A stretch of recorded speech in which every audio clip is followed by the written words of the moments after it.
What's up, geometry? Thanks for tuning in for another episode of Math with Mullins. Today we're going to look at lesson 9.1, geometric mean, and how it relates to finding missing sides of similar triangles and also to prove relationships with those. Our first focus is just finding the geometric mean between two numbers, and that definition is going to be the positive square root of two numbers product. So, for instance, we're either going to see find the geometric mean of this and that. So how those are going to look is you would have a number A over X is equal to X over a number B. This will make more sense when we talk about similar figures in a second, but we would essentially, when we're cross multiplying, we would get X squared is equal to A times B. So that means X can be equal to the square root of AB. So when we do that, we're going to try that with two numbers. So we would have 4 and 9, which means 4 over X is equal to X over 9, or simply X squared can be equal to 4 times 9. 4 times 9 is 36, and the square root of 36 is equal to 6. See if you can try letter B. Pause it, try it out. You might have to simplify your radical for this one, if you can. So geometric mean would be 3 times 15 is equal to X squared, so X is equal to the square root of 45.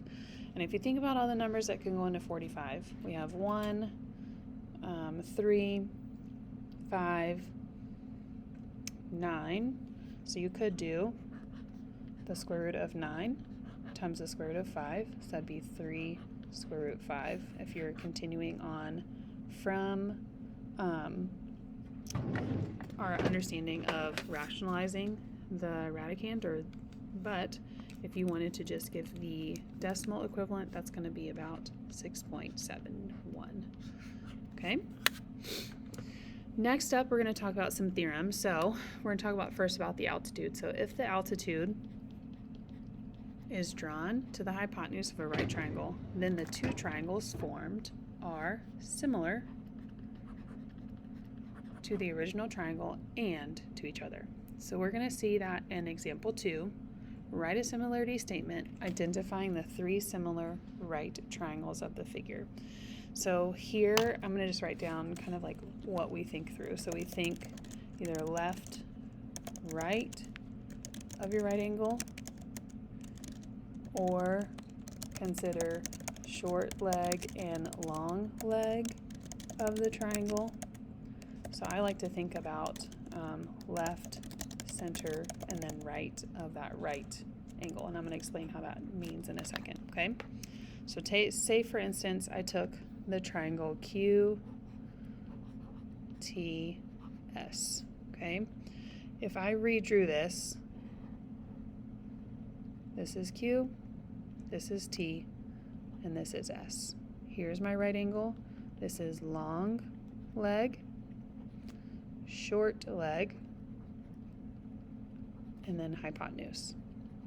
Okay, that can be similar to the next triangle, STR, because if you look at STR, here's S, T, and R. I'm trying to draw this as best I can, where S is up here, T is here, and R is here.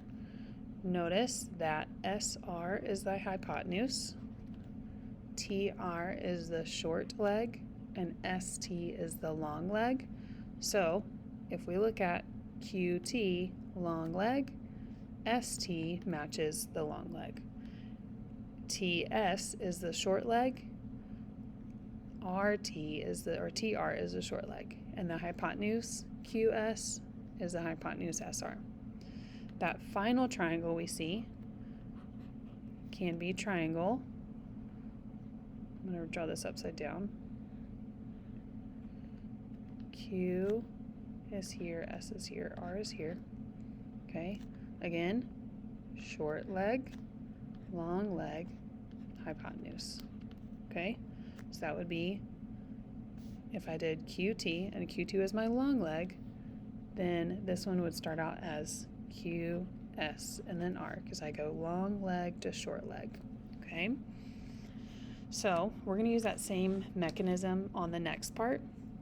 Before we do, we're just going to talk about how this works with geometric mean. So the length of the altitude is the geometric mean of the lengths of two segments of the hypotenuse. So that means when I have x to h, notice how x is the short leg and h is the long leg. That can be the same thing as h to y.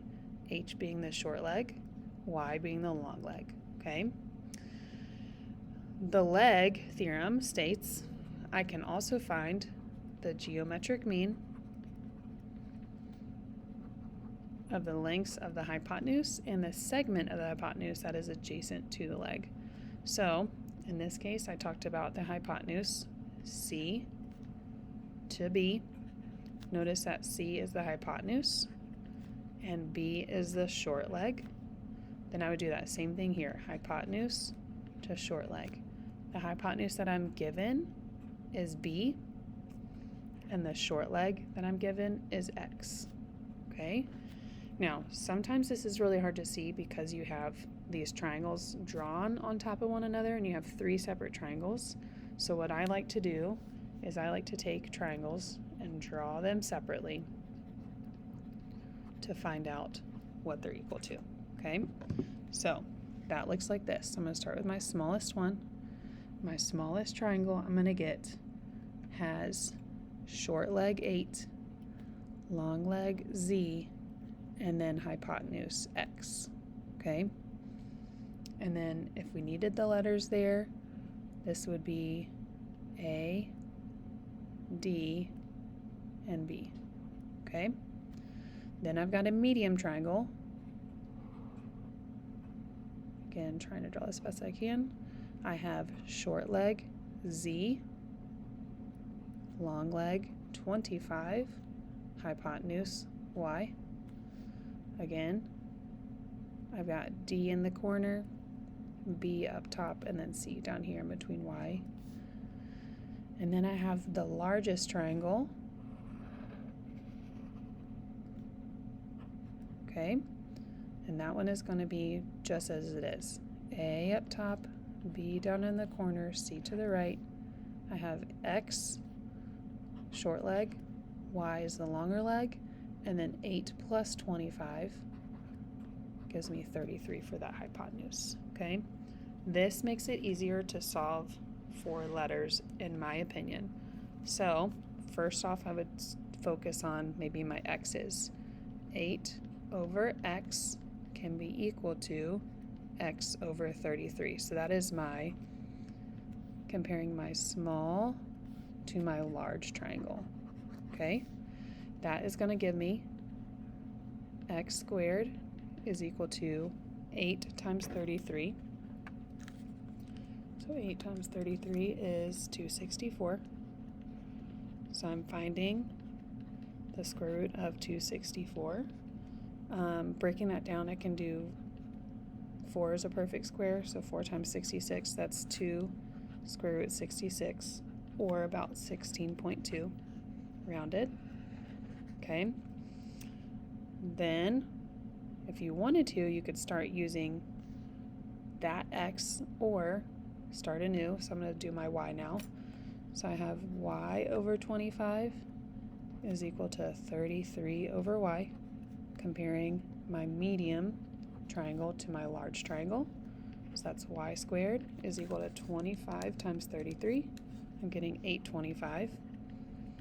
So to find the square root of 825, I took 25 out of there. So that's 25 times 33, duh.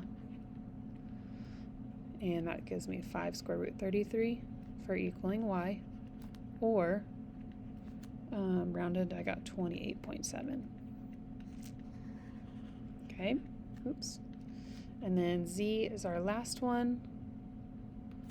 For z, I compared my small to medium.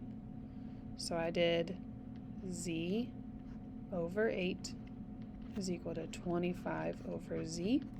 So z squared is equal to 200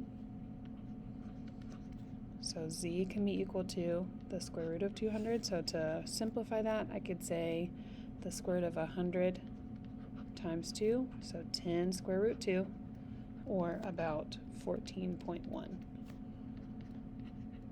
Okay, so I would say the easiest way to do this is to draw 3 separate similar triangles. See if you can try this one on your own. You might have to find x first and then work your way from there. So pause it, draw your 3 separate triangles, compare short leg, long leg, and hypotenuse. Okay, this one we're going to start with my smaller triangle. That would be this one, 9 by 12. So small leg, short or long leg, and then hypotenuse is z. Then I have a medium triangle. It looks like my small leg is 12, long leg is x, and then hypotenuse is y. And then my large triangle, small leg is z, long leg y, and then hypotenuse is 9 plus x.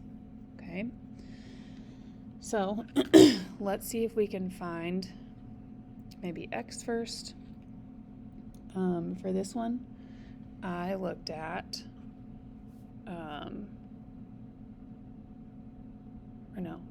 I think I found z first.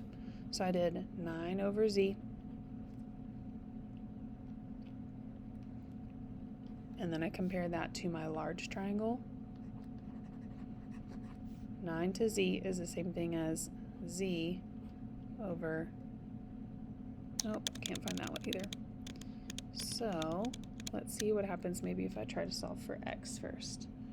So x, maybe we do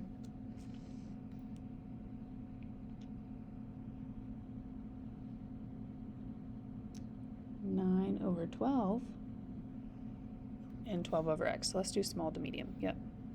So 9 over 12 can be equal to 12 over x. So small to medium. If I cross multiply, I get 9x is equal to 144. So I'm going to do 144 divided by 9. I'm going to getting x is equal to 16. Okay, so it's going to help me fill in a few things.